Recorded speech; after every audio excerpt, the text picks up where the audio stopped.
I was lagging there. It now says we are live. Okay. Hello. Welcome to this week in Kerberos. You're listening to One for the Geeks. Let's Drone Out, and maybe this week in Kerberos with extra juicy election algorithms. No, not that type of election. Not even. We're joined by everyone's favourite. I don't know what you're doing, Jack. Curry Jack, Kitten. Just to explain to people, Jack's suddenly come on, and now he's just pointing, and now he's like waiting for people to fill in the blanks without any discussion. I don't know. I'm just having fun with it. All right, okay. Right, let's start again. I am everyone's favourite Curry Kitten. Everybody likes me because I'm all their favourites. Yeah. And everyone's favourite man with the moustache. That was my homage to Police Squad. Hello, everyone. Stephen. And I'm Brighton Till I Fly. Hello. How are you doing? Hello. Caroline, you were amazing last time. But from a liability standpoint, try and discourage people from building their own batteries. Because I know you know what you're doing. Don't build batteries, eat them. I had an immediate WhatsApp after that from someone saying, I watched the tail end of your show. I'm never building a battery. So someone's learnt their lesson from watching that at least. Unless you already feel that building batteries is something you're capable of, do not let us talk you into building batteries. We are not a source of advice there. Yeah. It's just, it's just from a liability thing, and it just goes wrong so quickly. And I say that from experience because I had a lot of batteries to play with. Yes. Oh, that's the point. Yeah. After the show, I've got a premiere. My mate Cole Anderson, he's been editing footage that probably shouldn't have seen the light of day, but I don't know. Afterwards, maybe we can hang out, have a little watch party. I don't know whether to stream 2019 in the other times. Yes, I know. I was going to drop a note to you when I saw the premiere and say, A, who does premieres these days? B, we're normally still chatting away at 9:15. What was your intention here? What are we going to do? Are we all going to go watch Jack's video? Why don't we? If I set up a quick, Patreon thing, maybe we could just sit there and enjoy it together. That's what she said. Yeah, it's like a quick little thing, but yeah, thank you, Richard. Warwick. Yeah. I don't know. I've been trying. I've got all this video footage, and I just can't edit it myself because it's so cringe. I just hate my laugh, and I'm not a very good pilot. Look at Cole. He's got the thumbnail with a massive close up on your face, and no one ever chooses a massive close up of their own face unless they've become inured to the terrors of YouTube, like Curry. It's just too scary. I do. You might remember me from this thumbnail or other ones similar. You manage a slightly different expression each time as well. I know it would be the same horrible gurn if I did it every time. Well, sometimes it's because, oh man, I forgot to do a thumbnail. Let me find some clip through it. And generally speaking, if you stop video somewhere, you'll just find yourself looking like you're going to pass out, like or pulling some weird face. And I was like, or having a stroke. No. Having a stroke, that sort of thing, happens all the time. It's the best we can do. Ground loop. Baby, oh, who's got this? It's going to be Jack again, isn't it? Ground loop. It's always Jack. Yeah, it's Jack. Yeah, I haven't done or touched anything. Yeah, you're just existing. That'll do it. Cable liquor. Let me present a quick thing. Since we're waiting for Jack to do his thing. Did you see? This has been everywhere lately. Is that better? Now, Avatar. That is better. VRX. Anybody seen that and was tempted? I was vaguely tempted to our newsfeed, mate. Oh no, I don't look at that. That's on Discord, isn't it? I've got too many social networks and things to come up with. Anyway, I was going to say, oh, that looks a good deal. Other than the fact that my goggles are 640 by 480, so it's not going to really help me, is it? It's like I can't do HD on the cheap. And even if you've got the fanciest of fancy goggles and you've got the Skyo 4X like I've got, which I was well chuffed with, they're still 1280 by 960 at 60 hertz. So that means either I run the low resolution mode, I can't do 1080p, or if I'm in the low resolution mode, I can't go above 60 hertz. So it's a nice touch, but you are limited. You are not going to get the full ability of the system. You're going to get the light version of Avatar. Do you think you need the 1080p? I think. I don't think you need 1080p. Doesn't DJI run at 720? Yeah, but they do 120 hertz, and HDMI panels, HDMI inputs on every goggle that I've ever seen is 60 FPS. HD0 is making a big deal about 90. Yeah, they've done something weird with the sequencing or something, isn't it? Don't know. Not particularly. It's just a higher refresh signal, mate, and most goggles only support 60 hertz. So they're going through a scaler onto the displays, but even if the displays might be good for more than 60 hertz, but the scaler that's in the goggles ain't driving them any faster than 60 hertz. So 60 hertz is what you get, which that's not end of the world, but it basically means you've got a frame queued up that you can't see, and you've got to wait for it to be time for the next frame to come around before the goggles draw you a frame. So I think 16 milliseconds is like likely add-on delay. And then you've got the fact that it's outside of the goggles, so it's going out into HDMI along a wire and then going through a transceiver out of HDMI and into a frame buffer. Whereas if it's internal to the goggles, it's going straight from the video decoder onto the frame. There is that. I can't necessarily agree with the 60 versus 120 argument, because it's hard for me to tell the difference if I play a game in 60 versus 120. But I do get the extra scalar things back and forth is gonna do it. There's not much love for it in the chat. We've got too much crap to hang off your face. Not tempted. It's a good price though. If you look at it, $200, and I went onto the Avatar site, put in an order, and it comes out about 190 UK pounds GBP. Yeah, but what about the import costs then? You know, well, you might just slam with that. I've never been stung with anything off Cadex. I'll say that. I think they are including duties, or they're being lucky. And if you look at the individual components there, that mini VTX I think is going for upwards of 100. So you're getting that module for basically less than you'd pay for a rapid fire, which is a good deal. There's no arguing about that being a good deal. If you want to get into HD and you're not worried about latency and you're not worried about the ragged edge of the system's potential, it's a good deal. Yeah, but no one here is doing it. Cadex. Yeah, like the other thing is, like, Cadex is sat there on its own, and you know, it's like with Walk Snail, and then the HD0. Like, is that more of an open source solution? Shall we say? Are more people making it than just one place? I mean, yes. Are they going to keep doing it? There's nothing truly open source in this, and there's still control through the hardware to a certain extent. It's just you've got more parties able to produce the hardware, but they still have to buy in chips from a single person to do so through HD0. So it's a question of, like, I had high hopes for Walk Snail because they come from Cadex and they're not DJI, which is a good start. They were in bed with them. They were in bed with them, and then they had a little lovers tiff, and this has happened.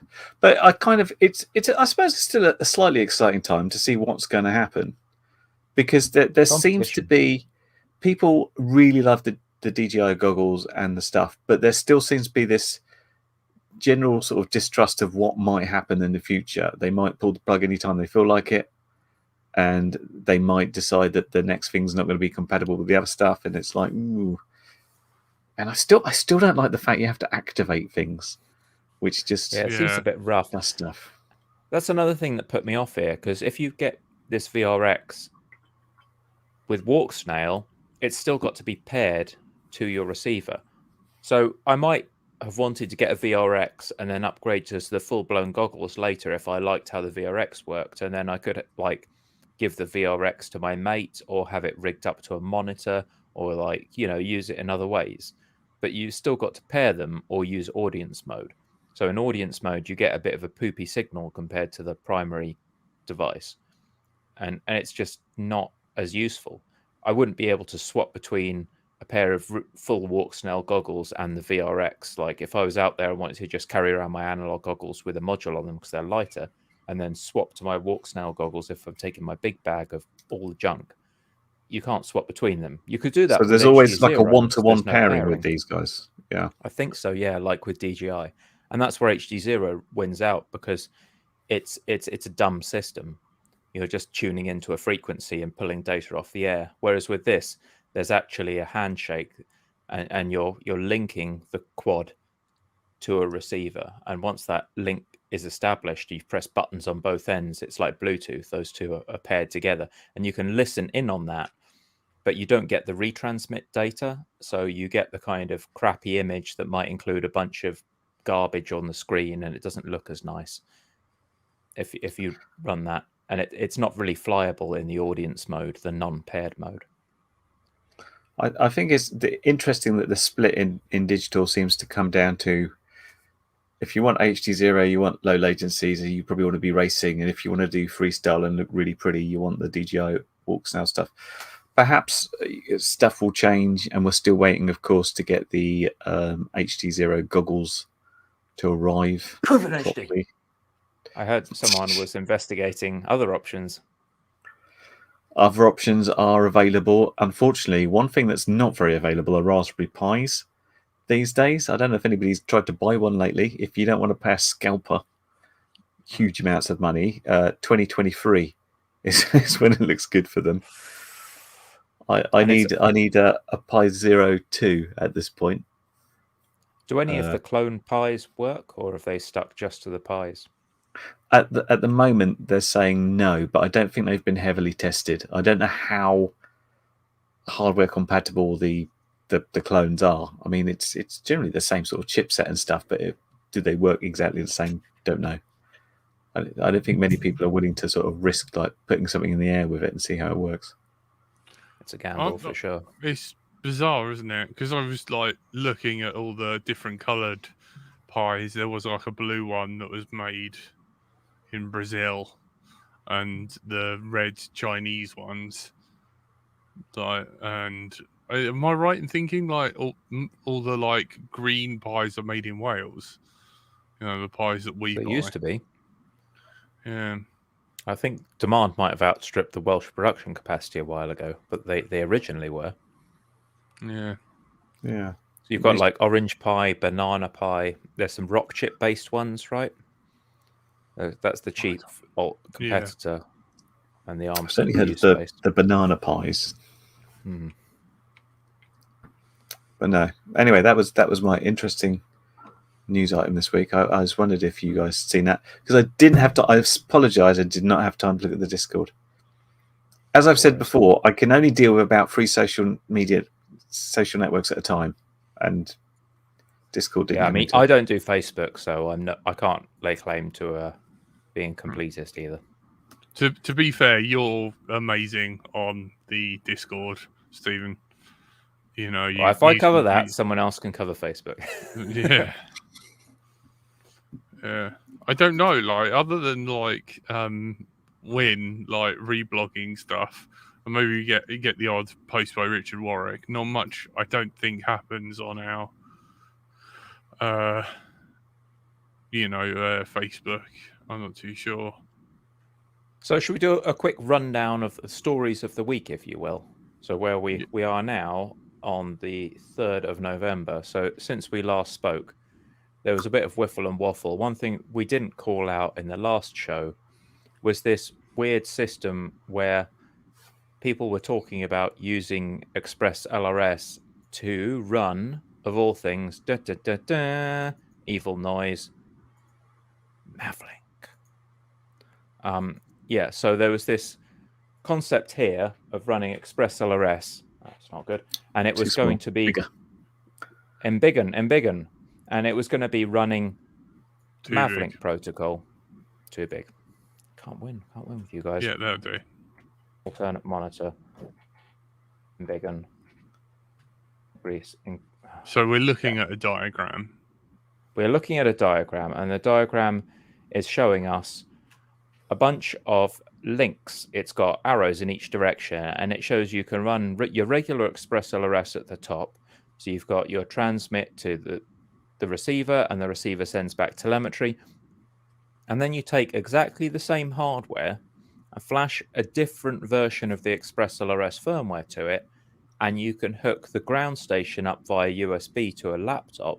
So if you've got a USB port in your TX module, instead of putting it in your OpenTX radio, you plug the USB into the port you choose for flashing, and you plug the other end into a laptop. And then on the air side, you take your RX and TX and just feed them into a UART. And then you can run any serial protocol over this. So you could run Mavlink and things like this. And if you're running a 2.4 gig system and you've got like 500 hertz capable hardware, you can get a good baud rate. You're running modem data over the telemetry and control link. So you probably want to be using 2.4. You could run your 900 stuff, but it's going to be lower bit rate. But you can get kind of, I think they said 19200 baud is perfectly achievable, and higher baud is probably possible too. So you can get like basic Mavlink control of a UAV, and you could do it at 10-20k range.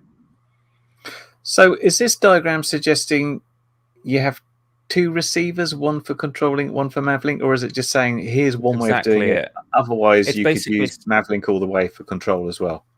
I guess you could run Mavlink all the way for control if you were you had autonomous takeoff and you didn't need to kind of manually take off on land. You could absolutely just use the single one. Yeah, they're just saying the hardware that they've got for Express LRS is absolutely repurposable as a modem device instead of a regular receiver. You can put a control signal through Mavlink as well, I believe. Yeah, I mean, Mavlink is kind of a control protocol, but it's just higher latency. It's more like, hey, go over there, rather than left a bit, right a bit, up a bit, down a bit. Mate Me Lab said, wouldn't plain old Silk radio modules be much cheaper? Do not know what a Silk radio is. It's a fair bit cheaper than Dragon Link, though, and it gets. He's talking about the 433 telemetry radios, which is what you'd normally have. So you'd have basically 433 to one of your MSP ports or something on your flight controller, which would normally be an RG. How cheap is the Silk stuff? Board. Not too expensive, about like 20 quid either side, something like that. Yeah, so this is under 20 quid on the quad side or the wing side, and probably about 20 quid on the ground side. They've got some good economies of scale. So the Happy Model module that you'd be using on the ground side, you can get one of those for a hair over 20 quid. FR Sky do one that's even cheaper, I believe, on about 15 quid. And then on the wing or quad, you'd want something around the 15-17 pound mark. So it's competitive, I think. I don't know. If you're on 433, you're going to get longer range, but obviously you're going to be bandwidth compromised. I'm assuming you'd be able to run slightly higher baud rates if you're on a 2.4 system and you're running LoRa on it. Yeah, I mean, usually the reason you're running this sort of telemetry radio, as you might call it, is because you've got it plugged into your computer and you're looking at like a live map about what's happening and where your next waypoint is, and you might want to drag something over and say fly there instead. You're uploading entire missions at a time, things like that. Yeah, so it's not really where latency is usually a problem, because you're like, go over there, come on, hurry up, go over there, press the button again, sort of thing. But yeah, it's cool to have, I think. And it could work on 433 hardware as well. Express LRS actually started on 433 hardware. That was the origin of it. So yeah, that was one. And then we had some pretty crazy footage, which I'm not sure about showing, but like drone attacks by the the Ukrainians on battleships in Crimea, which was kind of insane to watch. Sea and air vehicles basically overcoming battleship defenses by weight of numbers and just sending explosives into battleships. That was pretty intense. Might stay away from the war stuff here because it's very much not a violence-based podcast, but it did make for some interesting viewing. We're all about the love and peace, but it's all about pretty the cool. love and peace. And then we had a weird little bug which has surfaced and people have drawn a bit more attention to recently. I caught this when Chris Rosser actually highlighted it and posted about this, and he posted the fact that there's not the same torque response in BL Heli 32 as there is in, well, ideal conditions or in other firmwares too. And this is a funky little thing that's come up recently, and some hay has been made over this recently with Chris coming out with a video. And let's just enhance. When you get to a certain size, it goes smaller. Anyway, so what you want is, as you increase RPM, you want a smooth torque curve. You want torque to like go up and follow a consistent pattern. But as you can see with BL Heli 32, it jumps around like a drunk man weaving down an alley. Is this what you were talking about, your BL Heli deep dives?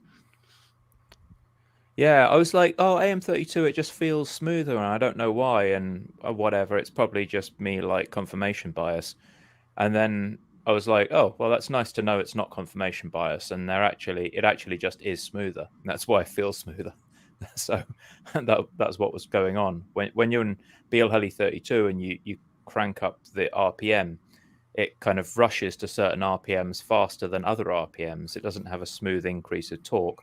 Whereas if you look at AM32, the torque response follows a much smoother plot. And he tried a whole bunch of scenarios, tried different ESCs. You see the Holy Bro Teco 32, it puts in a good showing. And it's clearly aiming for a certain curve, but it can't quite hit it. It's like just going into a low power state or something that's making it judder. So that's interesting. And I don't want to be down on BL Heli 32, but they need to like develop this. They need to actually put some time into it. People are paying money for the product here, and it'd be nice to know that money was going into making it better. Whereas it just looks like the money is going into, someone's little nest egg. I wonder how KISS ESCs fare up on this. Yeah. I wonder, like KISS 32s. That would be very interesting to see. Maybe Chris could do a little demo. A very interesting thing to recognize, because if I had a slightly different response from one quad to the other, I would kind of think, this is all about like the overall build, because it's not very often I'd have sort of similar hardware running. It would all be different, and I'd just be like, this is better than that one and stuff. So to recognize this, I suppose it's pretty easy if you build let's build the same sort of quads and put different ESC firmwares on and see how it responds would be a decent way. Otherwise, I would have never even thought about it. Apparently, it's being influenced by the low RPM power protection. Like some of this, it's trying to save your FETs from blowing, but it does it in a very on-off, like non-smooth way. It just goes protection mode, not protection mode, protection mode, not protection mode, instead of slowly easing you out of protection mode as you go up. So you get these kind of the sense that maybe there should be a peak around here, but it's just crushed the peak, except it hasn't uniformly crushed it or smoothly crushed it. It's just kind of gone, oops, limit, and then, no, it's okay, oops, limit, and smooshed it down again. It's like in audio stuff, a really like overly aggressive noise gate or something, and people are just like losing fragments of words out of the middle of sentences, if you see what I mean. Mm-hmm. That other stuff. Interesting. Yeah, I mean, like, showing my age now, but do you remember the TBS Power Cube or whatever it was with like the funny stack that you could build up and up and up? I almost bought one of them. I think they're still selling them. Yeah, and like I think one of their power rails runs through like the brass standoffs or something. But Mr. Steele said to Trappy, like, oh, I want like, lower, like idle speeds and stuff, and that's really the only time that anything got implemented. You remember, like BL Heli, it was, you know, it was quite a fast startup rather than like you've got things like Smooth Start and stuff now, and you know, like nothing's really been sort of like done with that since. Like, I'm wondering if that, like, you know, has progress just stopped regarding. Well, where is the if these- feedback? You know, other than this ticket was kind of unique because I really don't see anyone at all actually providing feedback to BL Heli. We've got Blue Jay doing their thing and AM32 kind of doing their thing. AM32 is kind of weird because people use it a lot in crawlers, and crawlers are obsessed with like smooth running motors at low RPMs. So I do wonder if they got a lot of their attention to that detail through the crawler community and not quads at all. Yeah, aren't The they? crawler Aren't the guys crawlers? really don't like it. Sorry. Well, no, carry on. I was going to say the crawler guys really don't like it when they get these like jerky motions. They want that slow application of force, and if the wheel sticks, then they don't want it to just suddenly like burn rubber. They want it to slowly just increase the torque until it creeps its way out of the obstacle. Yeah. I guess that's the difference, because for most people flying quads, there's not much consideration about what the ESC is doing other than like, what do I set it to? D-Shot 600. Does it fly? Yes. And unless you get into the sort of minutiae of tuning and thinking, oh, this throttle response is a bit weird, what's going on there? I feel it's unlikely to come up unless something is more obviously wrong. When it's something quite subtle and small, and it's just like, this doesn't feel quite as good as my other quad does. Why is that? But Then it's really hard to pin down. And you've really got to make the effort to hunt that sort of stuff down, haven't you? It's not something that you can like, listen to this. It's not like, you know, something horrendous is happening. It's kind of a nice sign of software maturity that we are getting to the point where people are looking for those smaller gains now. It's not the kind of broken, not broken. It's like, let's just make it a little bit nicer. Kind of feels like there's a bit of maturity there, which is nice. I had a question in the chat, which I feel like an answer, and I'm sorry for Tailspin for being a big nerd and being sciencey. I apologize, but I'm just going to answer this one science-related question. Curry's a default scumbag as well. The tyranny of the default. That's what they call it. Yeah, default apart from the rates. That's it. It's like, does it fly? Great, let's do it. I haven't got time for this tuning lark. So, RC link negotiation, because I happen to have like put my oar in here, so I feel I should talk about it. RC link negotiation handshake bug. So this was the thing where Crossfire was, they tried to move from Crossfire to Crossfire V2 to CRSF V3, like better, faster, more precision, super deluxe. Yeah, great. Except Crossfire V3 implemented some auto negotiation stuff, and that auto negotiation stuff backfired a wee bit because it turned out that things kind of got stuck in an auto negotiation loop without settling on either state, which meant that you were flying along and your receiver was busy not sending data to the flight controller, but trying to decide with the flight controller what speed it should communicate at. And you really didn't want this to be happening while you were flying, but it tended to happen a couple of releases back. It happened largely because there wasn't a sufficient number of test pilots running the CRSF V3 stuff before it got thrown out to the wider community. So it has got looked at now. It has been studied. People have been flying it a while. And if you move up to the latest Crossfire firmware, then it should negotiate correctly. That's not to say it's a perfect state. I think really people want the negotiation to be something that users have to actually enable, because a lot of the time for GPS and stuff, you negotiate to make it easier to set up. Well, your Crossfire wasn't broken to start with, so why are you negotiating anything, right? It should just fall to the working state, and if you want to tweak and optimize and noodle at it, that should probably be something you actively enable. But a lot of users seem to have seen success with it that way. So for the most part, I think if you're running it now, you run Betaflight 4.4 nightlies, or you hit the 4.4 RCs that are about to drop, you should have no issues with that. But you do want to be careful on older releases, because there definitely was some problem where you enabled CRSF v3 to get some other benefits, but you got auto negotiation, and auto negotiation just caused everything to blow up on you. End of story. Enough nerding.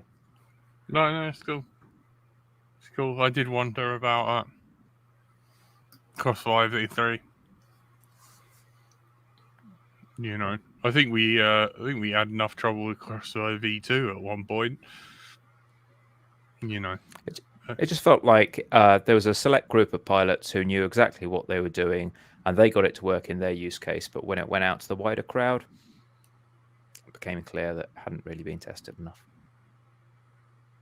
I don't. Yeah, I know. Do you think that's only going to get worse from Express LRS being even more popular now? I think Express LRS are absolutely aware of those protocols, and what they're trying to do is enter into a better dialogue with TBS so that they can pile some of their community's experience into TBS's products as well, and not just with TBS. They're testing in secret because they're a private company, and then they have to kind of announce public, it's done, right? Everyone go use this. Whereas with Express LRS, the testing is in public, so they can take that public testing and say, look, yeah, these people ended up in trees or had flyaways or whatever because shit don't work, and they can provide that feedback to TBS. I don't think there's a question of right and wrong here. It's just people should knowledge share and help each other out. It's quite nice that Express LRS isn't a commercial entity, because they have no problem sort of sharing their experiences with commercial entities. So this worked, this didn't work for us. Go with it what you like. Carl C's got another question for you. Can you put it on the screen? Is ELRS running at full strength, or is it still settling in? Ask Carl C. With regards to what? I mean, this board rate negotiation thing, there's room. So TBS runs 420K by default. If you run KISS, it dials it down to 400K. CRSF v3 negotiates up to 2 mega board, right? But the ELRS kit has the ability to run up to like 5.25 mega board. So it can kind of go a bit faster than some of the legacy Crossfire receivers, just got newer hardware, so it's able to do that. So I think there's the opportunity to run a little bit farther. It's into incremental gains now. For the most part, it's good. It works pretty well for PWM use cases. I've got a 6-channel PWM receiver. I've got a wing that I'm going to be putting a PWM receiver into, which is interesting. So yeah, I think it's looking fairly mature. How it integrates stuff like this airport stuff where you're running a modem is still kind of a dangling thread that needs to be answered, because people have been asking for Mavlink since forever.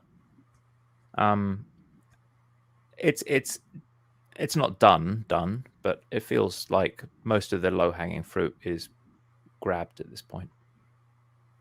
It is interesting that Mavlink comes up, just given that I don't want to go on and on about a single point, but I'll mention this bit because they didn't want to do S-Bus, because S-Bus is like done technology.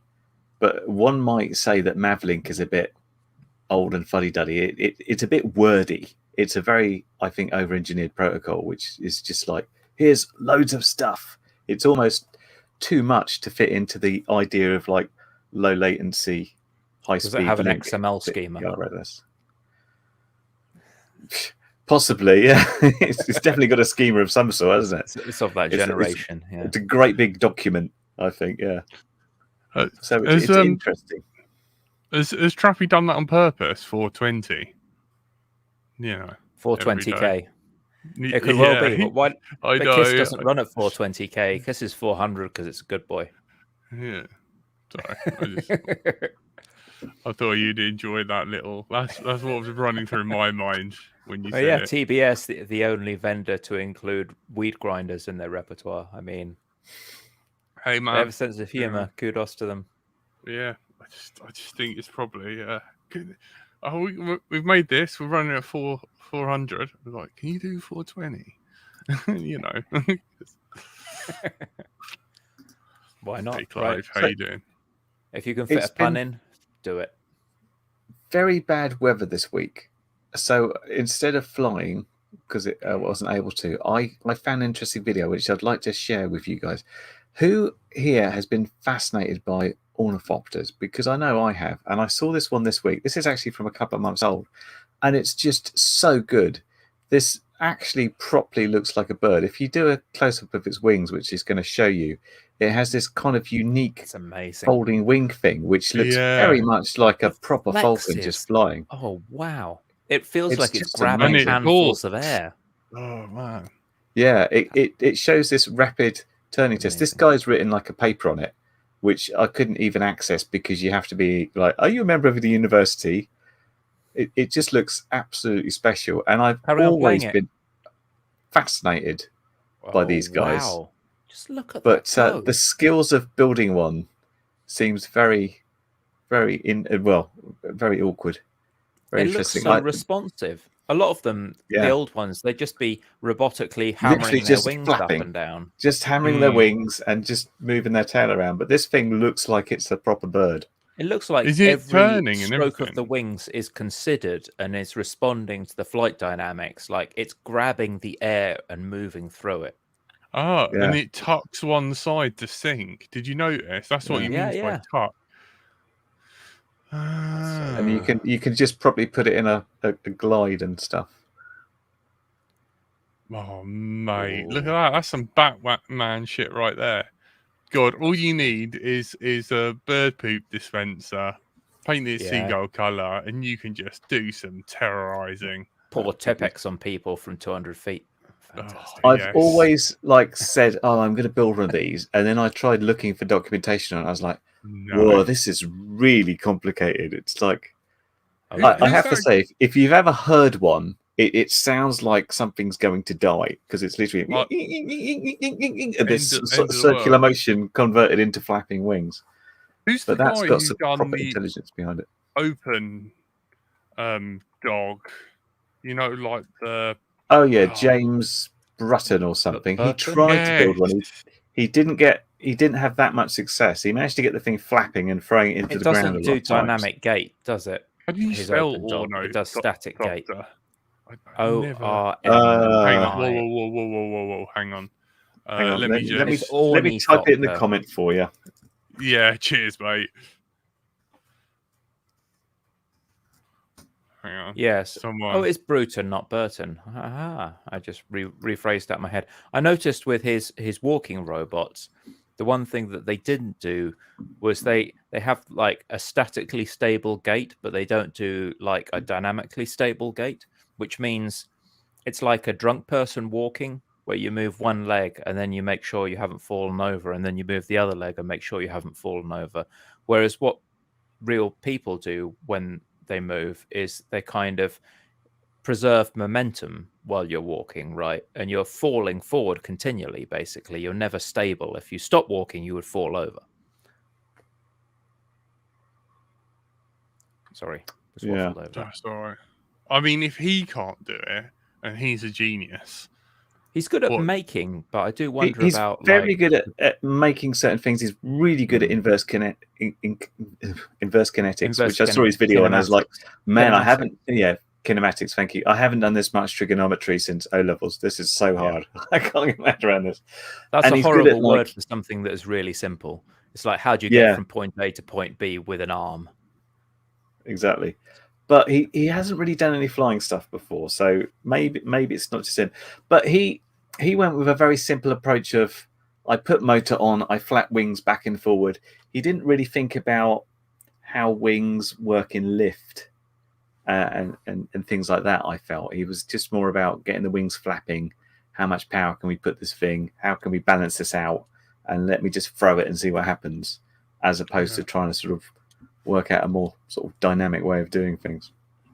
It kind of makes me wish that Tom Stanton had some sort of, would do something wrong, so he had to do some public, service work, and he could come teach us idiots about stuff. I'd love for Tom Stanton to come on, do some pro bono work, community service. be like, now explain to these guys trigonometry, and because didn't he ever go at ornithopters? So yeah, I'd love for him to come on.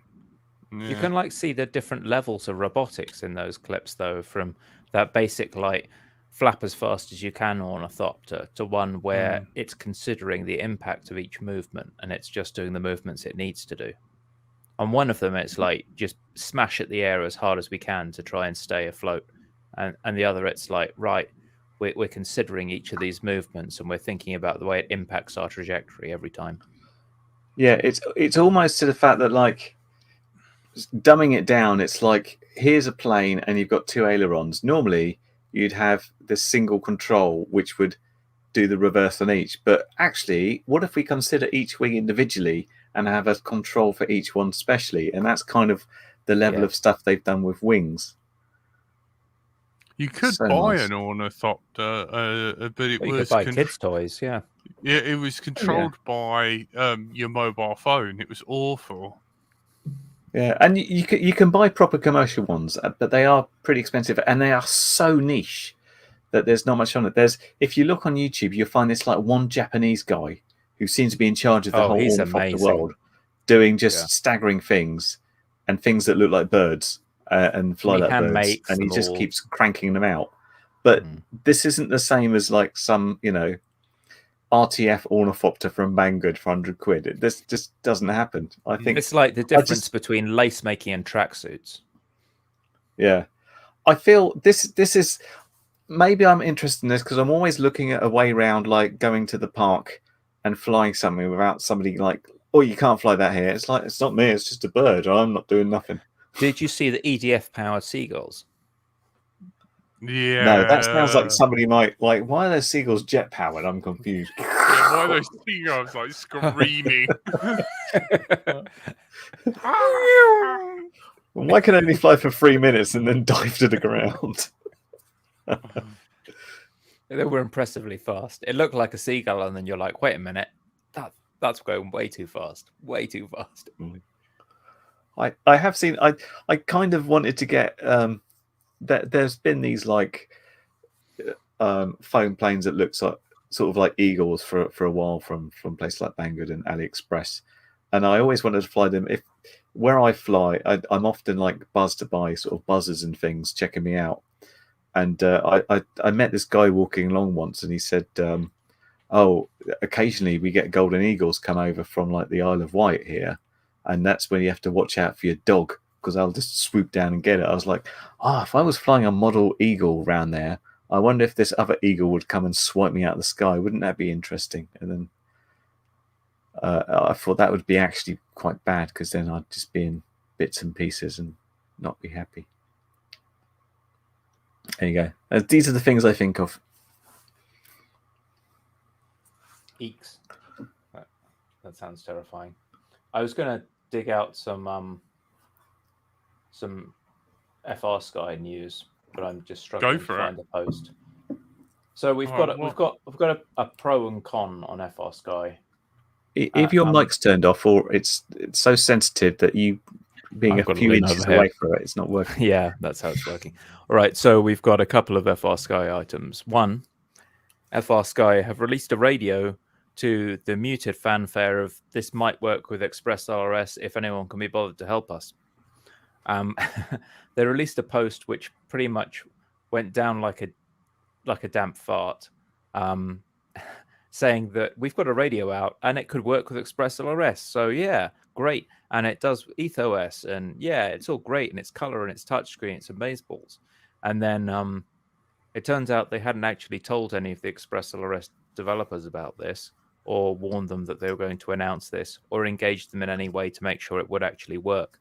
So the comment thread was just like the most senior Express LRS devs piling in, going, "What are you chatting about, mate?" First one, then the other, and then the other, which wasn't a great look. I think it probably will work eventually, but we might want to wait on the hook for EdgeTX to support it and just basically take the nice FR Sky hardware with their shiny touchscreen and decent chassis and put totally different software on it. So that was a misstep in the line of great missteps. But they've also released something quite interesting in their support of HD0, which is that FrSky are now apparently making a bunch of HD0 kit, not just the radio. I think we might have mentioned that the radio is going to come with an HD0 screen at the top so that you can do FPV on it, but they're selling apparently standalone FrSky HD0 monitors. So if you want to get in on that for a bit of wing action, or bolt it to whatever radio you want to bolt it to, you can now get the standalone HD0 monitor.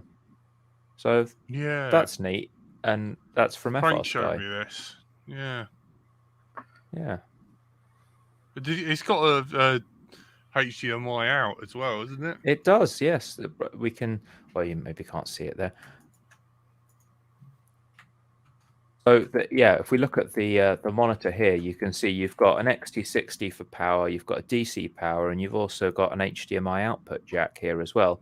So at a push, if you wanted to use it most of the time as a screen, and then stand very close to it and not move your head too fast, so as to not pull the HDMI plug out, you could use this as a goggle device as well. Interesting. It's kind of weird. Is this FrSky just grasping at straws, and there's not many straws around, so they're trying to do what they can? Because it's kind of like they seem to have like, oh, don't worry about all those quad people. Let's try and get ourselves into the US club circuit and get them.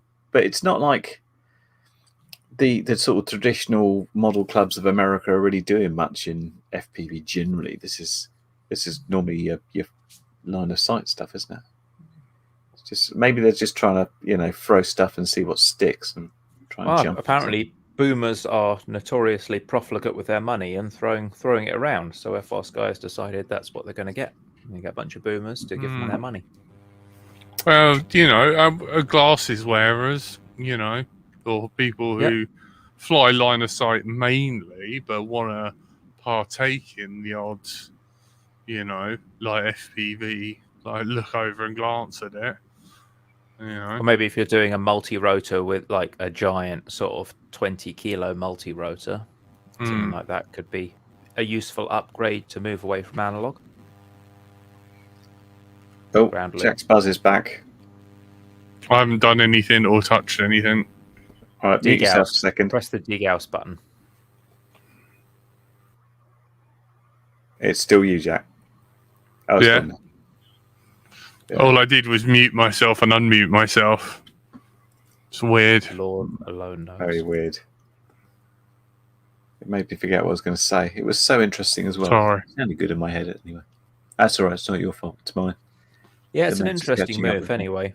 Feels like they're establishing a different identity for themselves. Like, we're watching FrSky right now completely metamorphose into a different company. Very interesting. Who knows what they're going to look like after they've done this, and who knows how long their target audience is going to be around to enjoy their products. But yeah, they're trying to basically take on Spectrum and all those guys. Yeah, so Spectrum really in the running.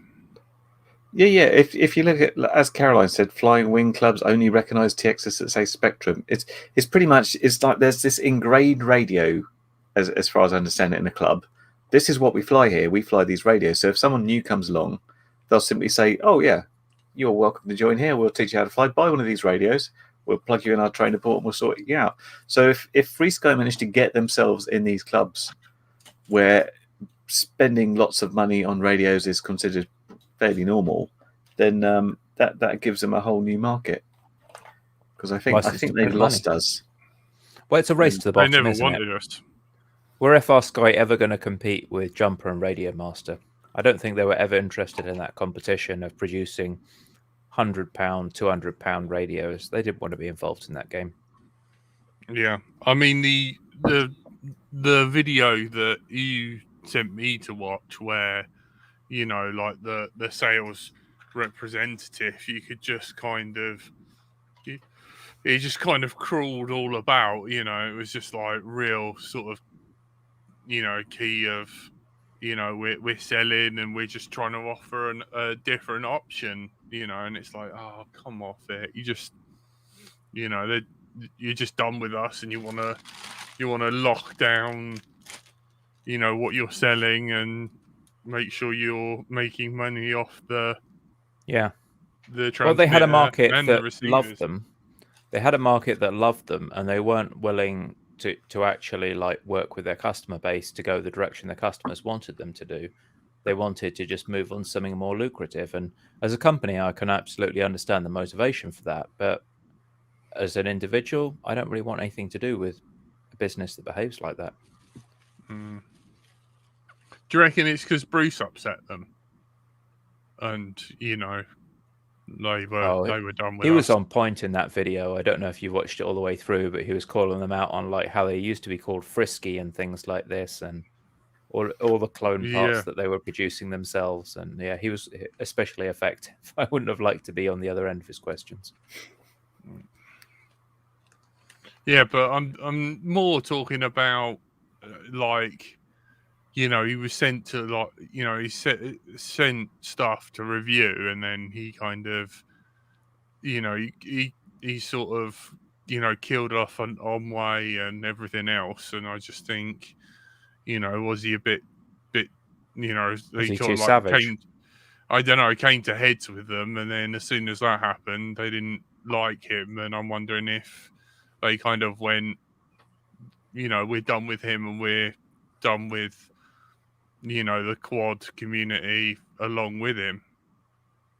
I think there's definitely an attitude of constant improvement where kind of for the money that we spend, we do demand a lot for the multi-rotor quad community, just constantly saying, no, needs to be better, needs to be faster. We know what the chips can do, make the chips run at their full potential. And that's the constant, like, why are you leaving this performance on the table? Why are you doing that? Yeah. Whereas I think the wing community is like, oh, wow, this is amazing. I'm like 500 meters away and I'm still flying. Wow. That's, that's much easier goal to meet than someone who's like, this is annoying. I've got observable jitter in my control signal. I demand that you fix this within the week. It's a lot tougher to work with someone like that. Yeah. Caroline did make you laugh. His local ex-mayor thinks he's an absolute gem.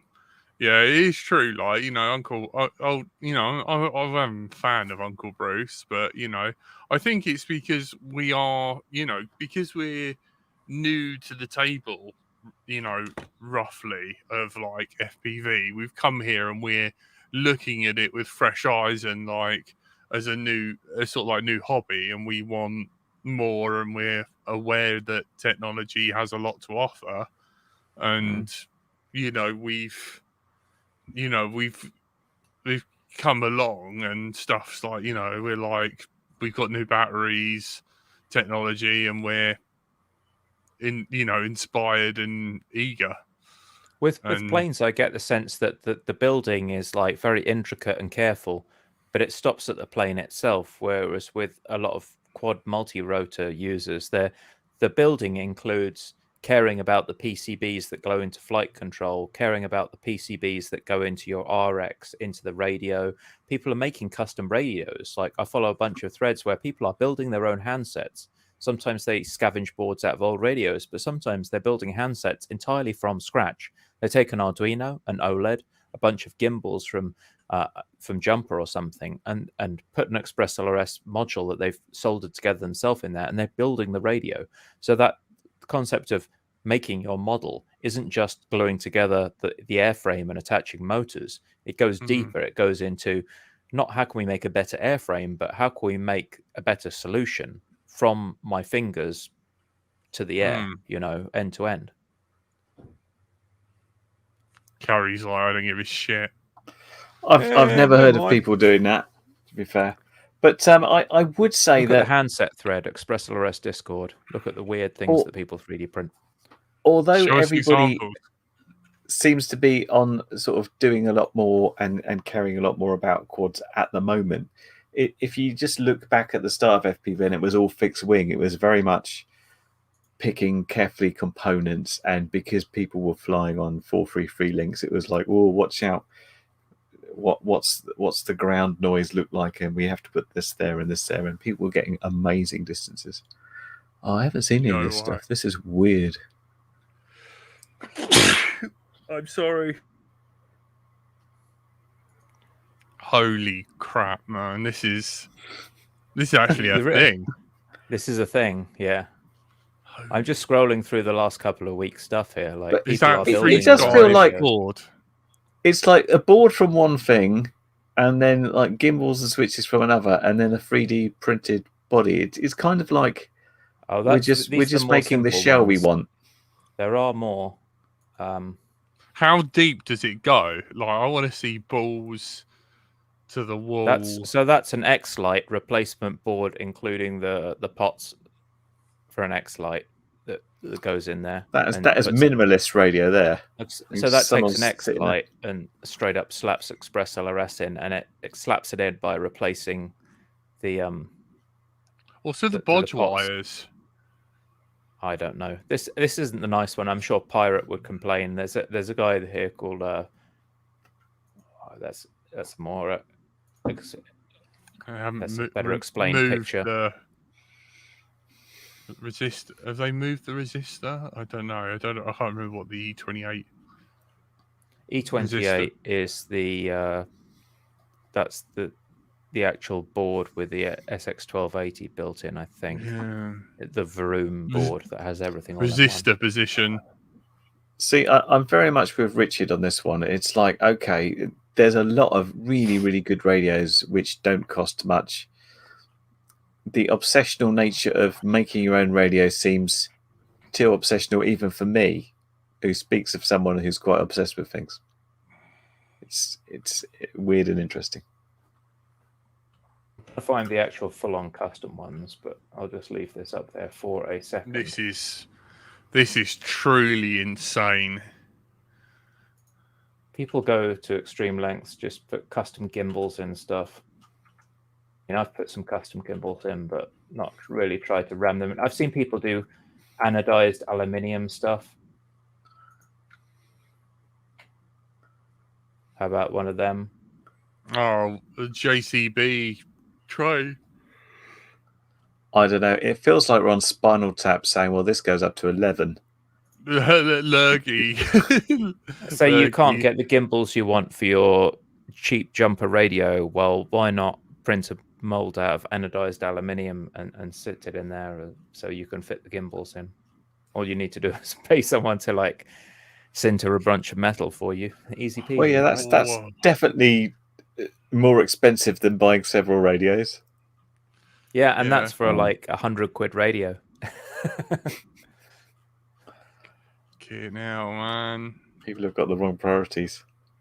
Well, yeah, but you could have bought an ornithopter for all this instead. Winds you up. Well, yeah, could have. Oh, this is a good one. Check this, like. And they found a pistol grip with an Arduino. No, that's pretty tame compared to, like, you know, getting a bunch of sand and mold, you know, like a furnace and molding your own 2 gimbals. It looks pretty cool, though. Digging the ore yourself. A comment I received from somebody about how you could never find like a car radio, the old pistol grip and steering that like ran OpenTX or Express LRS. It just doesn't happen. Yeah, okay. Why are his gimbals like side mounted? Does he hold his radio like this? And yeah. So this is someone.